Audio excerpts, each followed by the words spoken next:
Hello my beloved friends in Christ, మీరు క్షేమమే కదూ?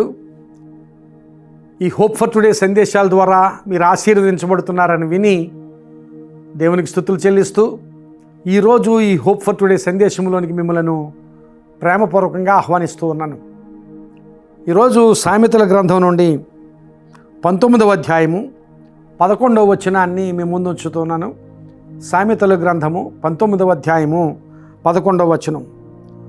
ఒకని సుబుద్ధి వానికి దీర్ఘశాంతమునిచ్చును, తప్పులు క్షమించుట అట్టి వానికి ఘనతనిచ్చును. ఇక్కడ రెండు ఆశీర్వాదాలు చూపించబడుతున్నాయి: దీర్ఘశాంతము, ఘనత. దీర్ఘశాంతం అనేది చాలా గొప్ప ఆశీర్వాదం. మానవ హృదయాల్లో దీర్ఘశాంతం సాధారణంగా కనిపించదు. అలాంటి దీర్ఘశాంతము. రెండవ ఆశీర్వాదం ఘనత. ఈ రెండు ఆశీర్వాదాలు అక్కడ దేవుని వాక్యంలో చూపించబడుతున్నాయి. ఆ రెండు ఆశీర్వాదాలు కావాలంటే సుబుద్ధి కావాలి అన్నాడు.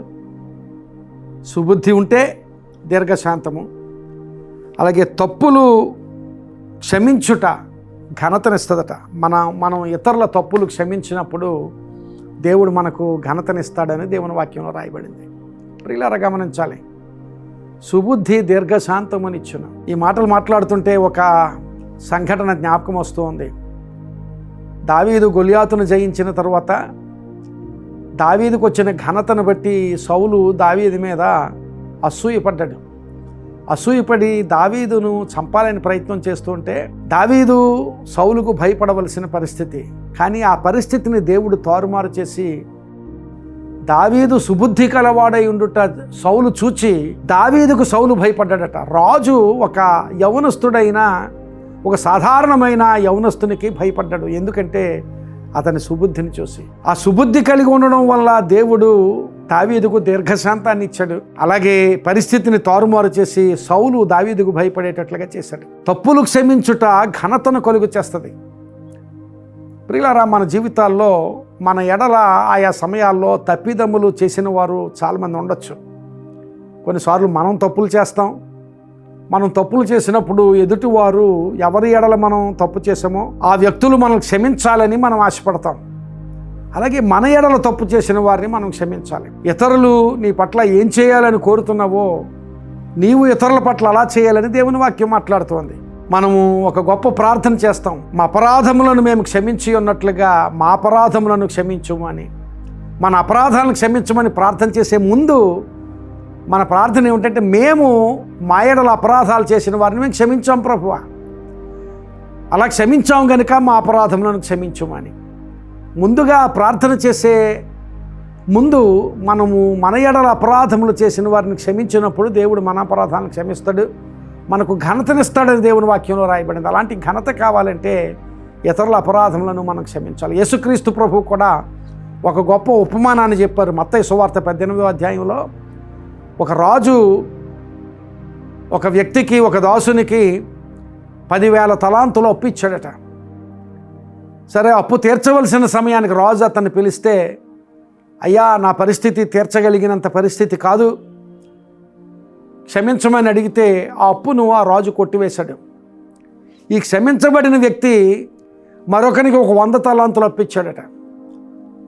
అయితే ఆ 100 తలాంతుల అప్పున్న వ్యక్తిని పిలిచి తప్పక అప్పు తీర్చాలని బలవంత పెట్టాడు. నేను తీర్చలేనయ్యా అని వేడుకున్నప్పటికీ కూడా అతని చెరసాలలో వేయించి అతను శిక్షించినట్లుగా వాక్యంలో రాయబడింది. అప్పుడు రాజు ఆ 100 తలాంతులు ఇచ్చి అతన్ని శిక్షించిన అతన్ని పిలిచి, నా దగ్గర నీకు అప్పు ఉన్నప్పుడు నేను క్షమించాను, నీ దగ్గర అప్పు చేసిన వాడిని నువ్వు క్షమించలేకపోయావని చెప్పి ఆ రాజుకు ఆయన అచ్చి ఉన్నదంతా కూడా తిరిగి ఇవ్వాలని ఆజ్ఞ జారీ చేశాడు. ఇక్కడ గమనించవలసింది ఏంటంటే, దేవుడు మన అపరాధములను క్షమించాలని కోరుతున్నప్పుడు మనము ఇతరుల అపరాధాలను క్షమించాలి. ఈరోజు ఒక నిర్ణయం చేసుకుందాం. ఒకవేళ ఎవరైనా నీ ఎడలు తప్పు చేస్తే ఆ తప్పును క్షమించగలిగే స్థితి కోసం ప్రార్థన చేయి. ప్రభువా, ఫలానా వ్యక్తి నా పట్ల పొరపాటు చేశాడు, లేక పొరపాటు చేసింది, నేను క్షమించాలని ఆశ ఉంది ప్రభు, క్షమించగలిగే హృదయం నాకు దయచేయి ప్రభు అని ప్రార్థన చేయి. తప్పక దేవుడు నీకు క్షమించే హృదయాన్ని దయచేస్తాడు. అలా క్షమించినప్పుడు దేవుడు నిన్ను ఆశీర్వదిస్తాడు. అలాగే నువ్వు క్షమించినప్పుడు నీకు ఘనత కలుగుతుందని దేవుని వాక్యంలో రాయబడింది. సుబుద్ధి దీర్ఘశాంతమును కలుగు చేస్తుంది. అలాగే ఇతరులను నీవు క్షమించినప్పుడు దేవుడు నీకు ఘనతనిస్తాడని. నీవు ఘనమైన స్థితిలో, ఆశీర్వదించబడిన స్థితిలో, జయము పొందిన స్థితిలో నీవు ఉండాలంటే, అలాంటి జయకరమైన జీవితం, ఆశీర్వాదకరమైన జీవితం, ఘనత పొందుకునే జీవితం నీకు కావాలి అంటే క్షమించడం నేర్చుకొని అలాంటి క్షమాపణ హృదయంతో దేవుని సన్నిధిలో నిలవబడి నీవు నీ అవసరతలు దేవుని సన్నిధిలో ఉంచినప్పుడు నీ అవసరాలు తీరుస్తాడు, నీకు జయం ఇస్తాడు, నీకు ఆశీర్వాదం ఇస్తాడు. అంత మాత్రమే కాదు, నీకు ఘనమైన స్థితినిచ్చి నిన్ను ఆశీర్వదిస్తాడు దేవుడు. ఈరోజు ఆ నిర్ణయం చేసుకుందాం. దేవా, మమ్మల్ని నీవు క్షమిస్తున్నట్లుగా మేము ఇతరులను క్షమిస్తాం ప్రభువా అని నిర్ణయం చేసుకుందాం. నిర్ణయం చేసుకుని ఆ నిర్ణయ ప్రకారం చేద్దాం, క్షమించుదాం. ఆ తర్వాత దేవుని సన్నిధి నుంచి ఘనత పొందుకుందాం.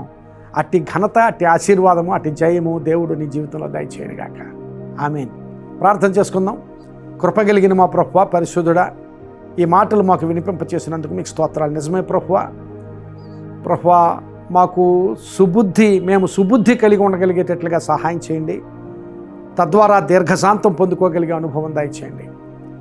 అలాగే ప్రభువా, మేము ఇతరులను క్షమించి ఘనత పొందుకోగలిగేటట్లుగా నీ కృప దయచేయమని ప్రార్థన చేస్తున్నాం. క్షమాపణ హృదయాలు మాలో ఉంచుమని ప్రార్థన చేస్తున్నాం. క్షమించగలిగే హృదయాలు ఈ మాటలు విన్నవారందరికీ దయచేయండి. కుటుంబాల్లో భార్యాభర్తల మధ్య ఏదైనా అవగాహన లోపం ఉంటే ఒకరినొకరు క్షమించగలిగే స్థితి, స్నేహితుల మధ్య, సంఘంలో విశ్వాసుల మధ్య ఒకవేళ ఏదైనా ప్రభువా మనస్పర్ధలు ఉన్నట్లయితే ఆ విషయాల్లో ఒకరినొకరు క్షమించి ఘనతను పొందుకోగలిగే అనుభవాలు దయచేసి ఆశీర్వదించమని ప్రార్థన చేస్తున్నాం. ఈ మాటలు విన్నవారికి అందరికీ అటువంటి ఆశీర్వాదము, అటువంటి జయము, అటువంటి ఘనత దయచేసి దీవించమని, అటు దీవులతో వారిని, వారి కుటుంబాలను నింపుమని ప్రార్థన చేస్తూ, వారి అవసరతల్లోనూ వారి సమస్యలలోనూ మీ సహాయం వారికి దయచేయమని, మీ ఆశీర్వాదం వారిపైన, వారి కుటుంబాలపైన మెండుగా ఉంచమని యేసు నామమున అడుగుచున్నాను తండ్రి.